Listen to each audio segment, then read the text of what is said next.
ये second part और third part और फोर्थ पार्ट मैं इसमें कवर कर दूँगा। Suddenly the black night showed it's teeth in a flash of lightning. अचानक से काली रात आ जाती है और वहाँ पर बादल छा जाते हैं और वहाँ पर बिजली कड़कने लगती है। The storm growled from the corner of the sky and the women trembled in fear.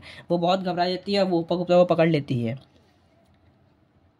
अब क्या है, a year had not yet passed, एक साल भी नहीं गुजरा था। It was the evening of a day in April, April की शाम थी और स्प्रिंग का सीज़न था। In the spring the branches of the wayside trees they are full of blossom. जो ब्रांचेस थे मतलब फूल जो थे वो पूरे ट्रीज के आसपास लदे हुए थे, बहुत सारे थे। सेकेंड पेज क्या है हमारा, चलिए देखते हैं। Gay notes of a flute come floating in the warm spring air from अफार।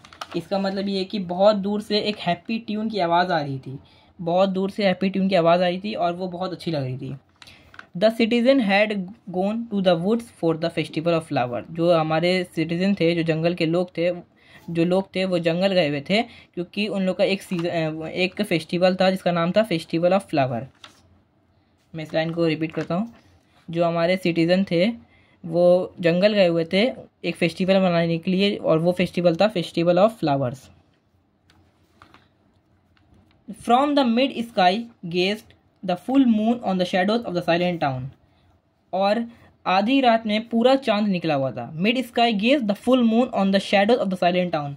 और जो पूरा चांद निकला हुआ था, पूरी रोशनी उसके पूरे शहर में पड़ रही थी और जो काफ़ी अच्छा लग रहा था। The young asterisk was walking in the lonely street. और जो हमारे उपा गुप्ता थे, मैंने आपको बताया कि एस्टिक उपा गुप्ता को बोला गया है। जो हमारे एस्टिक थे वो उपा गुप्ता हैं, वो अकेले चल रहे थे पूरे स्ट्रीट में। While overhead the love sick koels uttered from the mango branches their sleepless plaint. While overhead the love speak, इसका मतलब है कि जो कोयल थी वो मैंगो ब्रांच में बैठती है कोयल और वो अच्छा गाना गा रही थी, लव सिक गाना गा रही थी जो काफ़ी अच्छा लग रहा था, जो हमें हैप्पी ट्यून दे रहा था। Upagupta pass through the city gates and stood at the base of the rampart. Upagupta जैसे पास होते हैं अपने सिटी गेट के और वो देखते हैं कि वॉट वुमेन ले at his feet in the shadow of the mango groove. जो मैंगो ग्रूव था, जो आम का पेड़ था, उसकी छाँव थी, वो उसके पास लेटी हुई थी वासवदत्ता।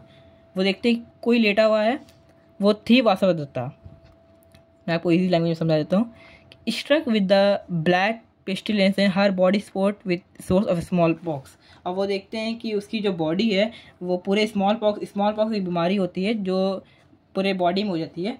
स्मॉल पॉक्स हुए हुए हैं उनको, वासवदत्ता को। वो उपा गुप्ता देखते हैं कि वासवदत्ता लेटी हुई हैं और उनको स्मॉल पॉक्स हुए हुए हैं। She had been hurriedly driven away from the town to avoid her poisonous contagion. इसका मतलब ये होता है कि जो गांव के लोग थे वो वासवदत्ता को बाहर फेंक देते हैं क्योंकि ये जो स्मॉल पॉक्स होता है वो किसी और को ना लग जाए, इसलिए वो गांव से उसको सब निकाल देते हैं।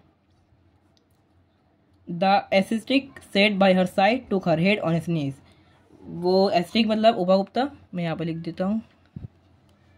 उपा गुप्ता जो है वो साइड में बैठते हैं और उसका जो सर होता है वो अपने घुटनों में रखते हैं।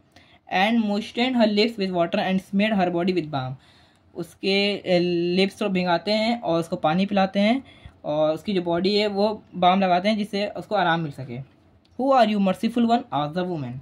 अब जो वासवदत्ता रहती हैं वो बोलती हैं आप कौन हो रहम दिल वाले। फिर जो हमारे उपा गुप्ता हैं वो बोलते हैं the time at last has come to visit you and I am here. Vasavadatta reply the young ascetic. बोलते हैं तुम अगली बार आई थी तो वो सही टाइम नहीं था, अभी सही टाइम है, अभी मैं तुम्हारे संग चल सकता हूँ। The time at last has come to visit you and I am here Vasavadatta replied the young ascetic. तुम उस टाइम अपने जैसे यहाँ पर लिखा हुआ है कि drunk with the wine of her youth, ये आपको लाइन अच्छे से देखना है, ये आप इजीली कर सकते हो। इसमें ये बोला है कि वो अपनी जवानी के नशे में खोई हुई थी, इसलिए वो टाइम सही नहीं था आने का, और जब इसका घमंड टूट गया, सब कुछ टूट गया, तो ये सही टाइम है आने का। आई होप आपको ये पोएम समझ में आई होगी। समझ में आए तो चैनल को सब्सक्राइब कर दीजिए, वीडियो को लाइक कर दीजिए। मिलते हैं नेक्स्ट वीडियो में।